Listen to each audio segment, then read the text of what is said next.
What is up, guys? Welcome back to my channel. My name is Jericho Inocencio, and today is gonna be a different day. You know, I know some of you loves coffee, and yes, I truly love coffee. And you know, guys, some of you are buying your own coffee sa mga favorite cafes nyo. And kasi minsan, guys, when you're buying coffee sa mga cafes, yes, you can do you know, you can ask them to kung ano yung gusto nyong timpla dun sa kape nyo, which ingredient to add. Ako kasi I prefer doing my own coffee kasi mas nakukuha ko yung lasa na gusto ko rather than paying much, but I don't really like it and hindi pa nila makuha minsan yung gusto ko. So I think it's better for us to do our own coffee. At the same time, we know that it is our coffee. It is the coffee that we wanted. So good thing that we're gonna have a workshop sa office. It's about brewing coffee at home, wherein they're gonna teach us to brew our own coffee at home. Not just home, I mean giving us the knowledge on how to brew a perfect coffee.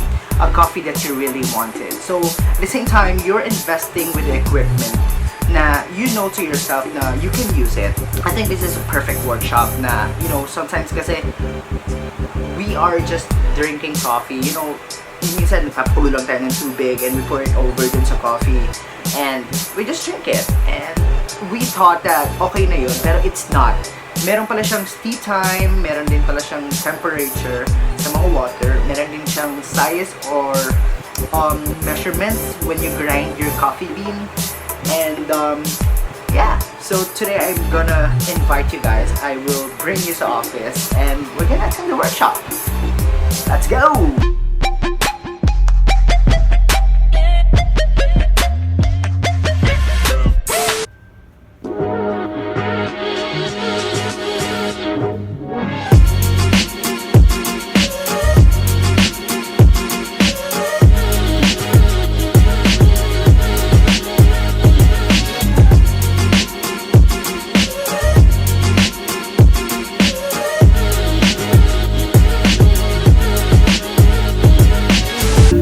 Okay guys, so today we're gonna have a coffee workshop. As you can see, it's already ready. Nagitila ng mga tao. Yeah. Sponsored ba to? Yardstick. There are the materials. Yan, sila kuya yung magtuturo sa amin. Yan. Hello po! Hello! Hi kuya! Look at the cups. May mga stickers din. Nice yardstick. Amazing. Yan. So let's just wait. We're just waiting for the people. A few moments later. And then we supply the different coffee shops.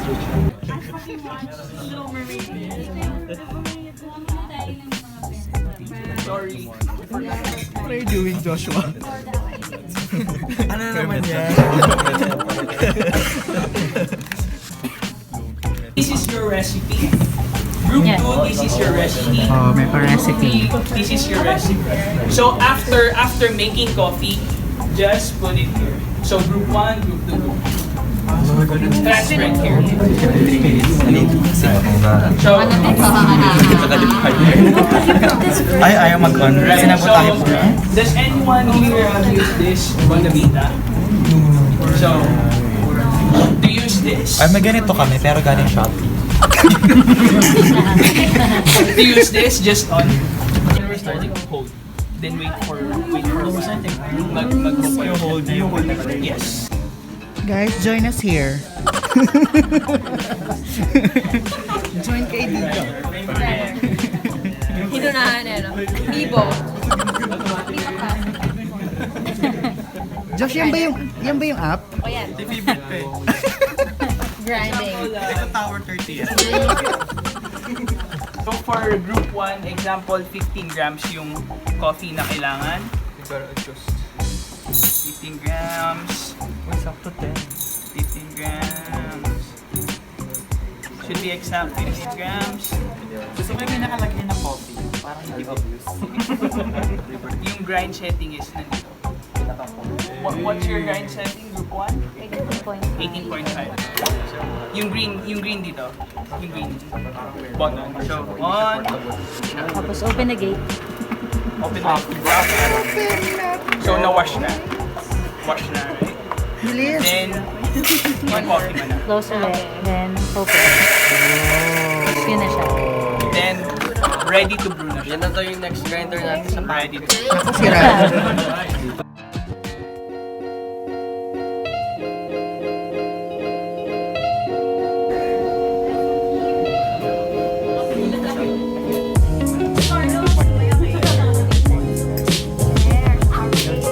Ay, sumobra. First, install the app.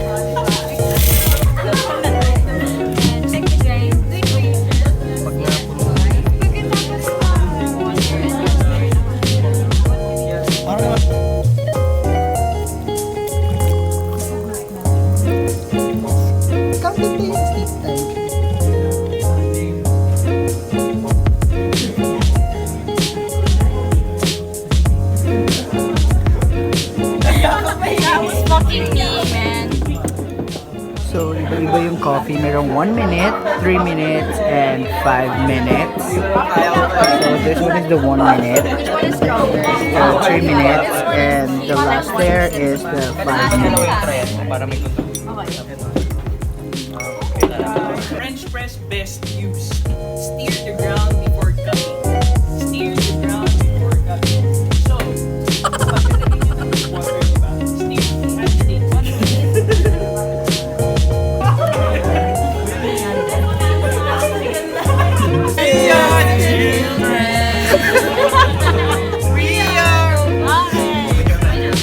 Yes, Nikki. Open mo. Paano ba? Hatak. Meron. Nakapagkape na kasi sila, guys. Paikot! We haven't even measured that! We don't need to! 225 grams? We just need to watch it first! There's twins! And then we need to throw it out, okay?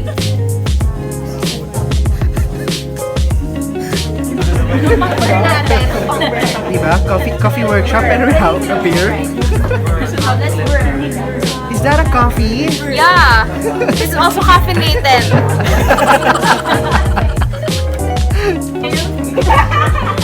Uwi na si Tom, di pa tayo nagkakape. Bye-bye, Tom. Kaya 70 lang siya, so sumobra siya.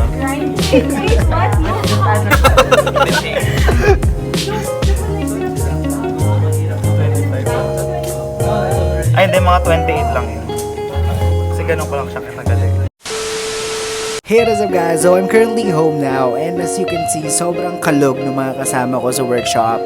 It was really such a fun and crazy workshop and at the same time, ang dami naming natutunan.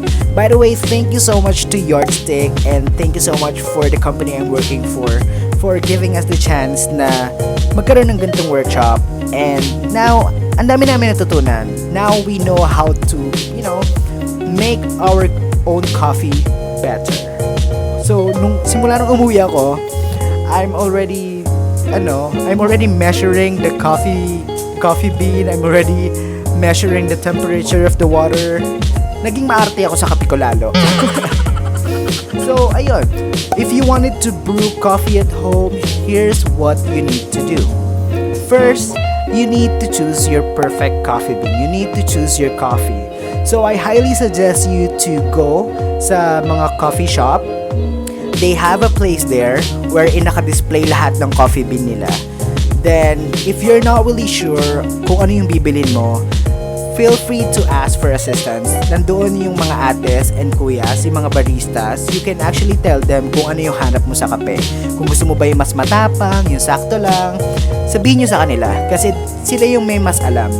And they're gonna suggest or they're gonna give you the coffee na perfect for your taste.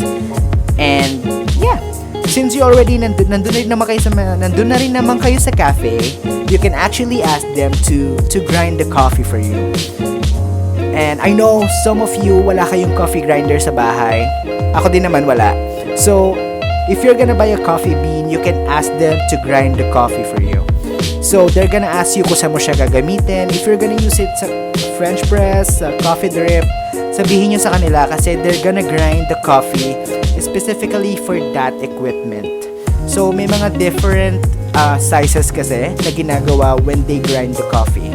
So, they're gonna grind the coffee para doon sa equipment na gagamitin mo. You also need a kettle.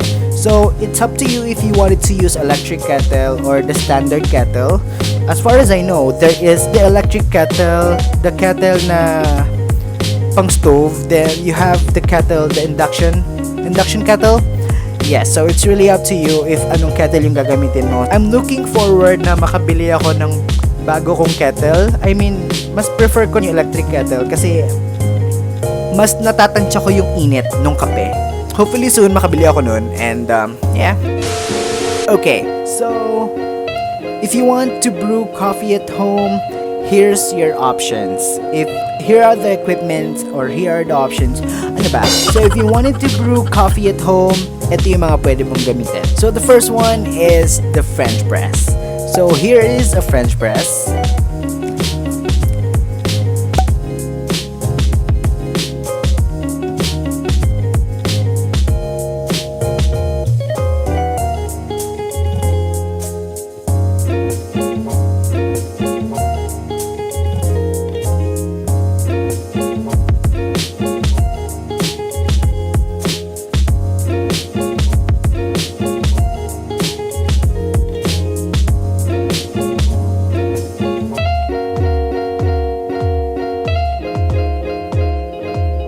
After that, we have another option, which is the coffee drip. Here is the sample of a coffee drip.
Then the next one, if you cannot afford buying an espresso machine, here's your option. You can actually use an AeroPress. And here is the example, or here is, ito na yung AeroPress.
Okay guys, so those are the simple way to make your own coffee at home. You don't need to buy an expensive equipment. If you are really into collecting, equipments for coffee, I will not stop you from buying those stuff. Pero dun tayo sa practical way, and it's really up to you. It's your coffee, it's your decision, and at the end of the day, if nagtimpla ka ng hindi masarap na kape, wala kang ibang sisisihin kundi ang sarili mo.